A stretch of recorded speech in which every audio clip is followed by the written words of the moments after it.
Students मालूम करेंगे कि गिवन अलजेब्रिक फ्रैक्शन जो है वो आपस में बराबर है या नहीं है। अलजेब्रिक फ्रैक्शन बेसिकली क्या है, जब आप अलजेब्रिक एक्सप्रेशन यानी अलजेब्रिक के अंदर जो टर्म्स का कॉम्बिनेशन होता है, यानी अगर देखें तो एक्स स्क्वेयर, ठीक है, चलें यहाँ पे हम इसका ब्रश साइज स्मॉल कर लेते हैं जी। एक्स स्क्वेयर, यहाँ पे इसको दोबारा x square plus 1 x cube plus 1, let suppose ये मैंने एक फर्दर एज्यूम कर लिया। अब ये भी एक अलजेब्रिक एक्सप्रेशन है और ये भी एक अलजेब्रिक एक्सप्रेशन। जब इसको न्यूमरेटर और डिनोमिनेटर की फॉर्म में या पी बाई क्यू फॉर्म में लिखा जाता है तो ये एक अलजेब्रिक फ्रैक्शन कहलाती है। अब अलजेब्रिक फ्रैक्शन, लेट सपोज अगर एक अलजेब्रिक फ्रैक्शन हो पी बाई क्यू और दूसरी अलजेब्रिक फ्रैक्शन हो एस बाई टी, तो अगर ये मालूम करना हो कि दोनों आपस में इक्वल हैं, किस तरह से किया जाएगा, हम क्रॉस मल्टीप्लाई कराएंगे पी टी के साथ, ठीक है, और उसके बाद एस को क्यू के साथ कराएंगे, और अगर इन दोनों का प्रोडक्ट जो है वो सॉल्व करने पे इक्वल आ गया तो उसका मतलब है दोनों फ्रैक्शंस आपस में क्या होंगी, इक्वल होंगी। अब ये स्ट्रेटेजी कुछ यहाँ पे अप्लाई करेंगे। फर्स्ट करें ये P है, ये Q है और ये S है और ये T है। हम जस्ट यहाँ पे सपोज कर रहे हैं इनको अंडरस्टैंड करने के लिए। इसका मतलब है फिर हम क्रॉस मल्टीप्लाई कराएंगे, यानी देखेंगे क्या पी टी जो है वो एस क्यू के इक्वल है। अब P कितना है, P x माइनस 1 है, T है हमारे पास एक्स स्क्वेयर माइनस 1, ठीक है, इज इक्वल टू एस कितना है, एक्स माइनस 1 का स्क्वायर है, और इसी तरह से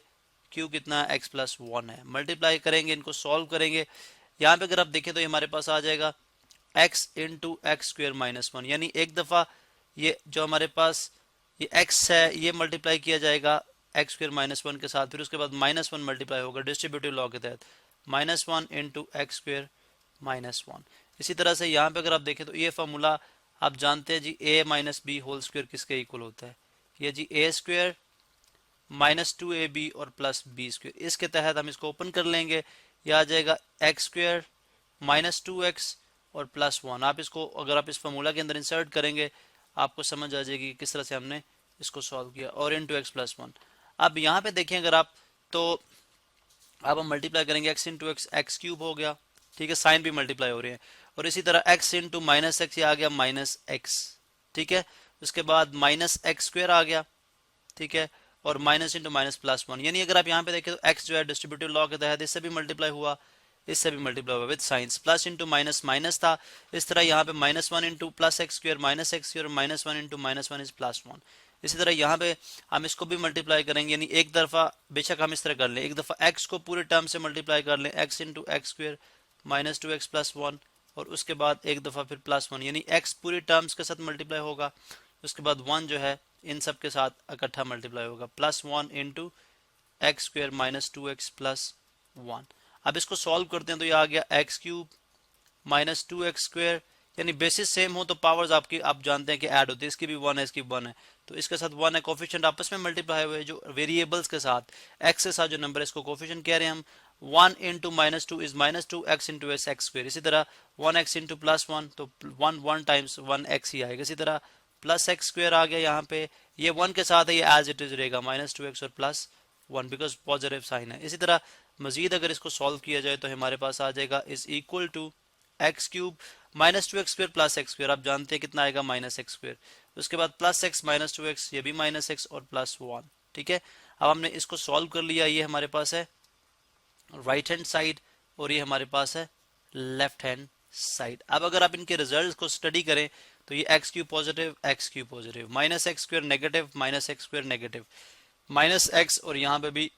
माइनस एक्स और फिर प्लस 1 और प्लस 1। इसका मतलब ये हुआ कि पी टी और क्यू एस में वापस में इक्वल आ गए हैं, ठीक है, तो यहां से हम ये कह सकते हैं कि ये फिर क्या है, इक्वल फ्रैक्शंस हैं, दोनों आपस में क्या है, इक्वल फ्रैक्शंस हैं। इसी तरह अब सेकंड जो है इसको भी देख लेते हैं, हम इसको क्विकली करेंगे। हम इसमें भी जो है x plus 1 into x cube plus 1 करेंगे,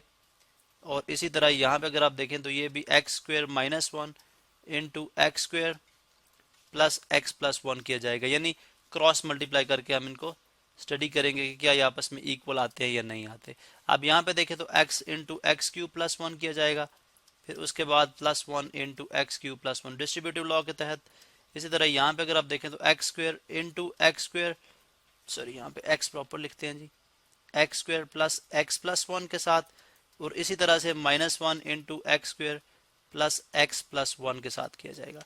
अब यहाँ पे देखें तो ये आ जाएगा x की पावर 4 और फिर प्लस एक्स, और इसी तरह यहाँ पे देखें एक्स क्यूब और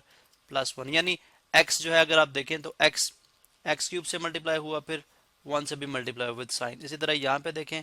और वन इसके साथ वन मल्टीप्लाई होगा पॉजिटिव साइन के साथ, तो as it is X cube plus one as it is रहेगा, बिकॉज वन जो है मल्टीप्लीकेटिव आइडेंटिटी है, मल्टीप्लाई करने से नंबर अपनी आइडेंटिटी लूज नहीं करता। तो एक्स यहाँ पे बेस वन थी, इसलिए यहाँ पे एक्स की पावर वन और एक्स की पावर थ्री, एक्स की पावर फोर होगी, ठीक है। इसी तरह राइट साइड पे चलते हैं, अगर आप देखें तो x square into x square x four, because basis same power add हो जाएंगी। इस तरह x square into x basis same power जो है वो ऐड हो जाएंगी, टू इसकी और प्लस वन थ्री हो गई। इसी तरह ये आ गया एक्स स्क्र,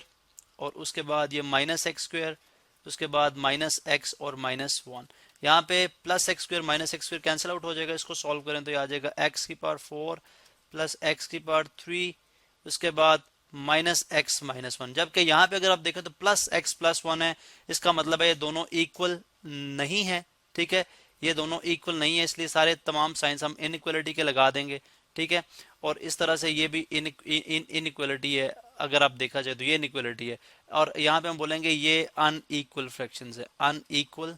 फ्रैक्शंस है, या आप सिंपली कह दें कि नॉट इक्वल फ्रैक्शंस।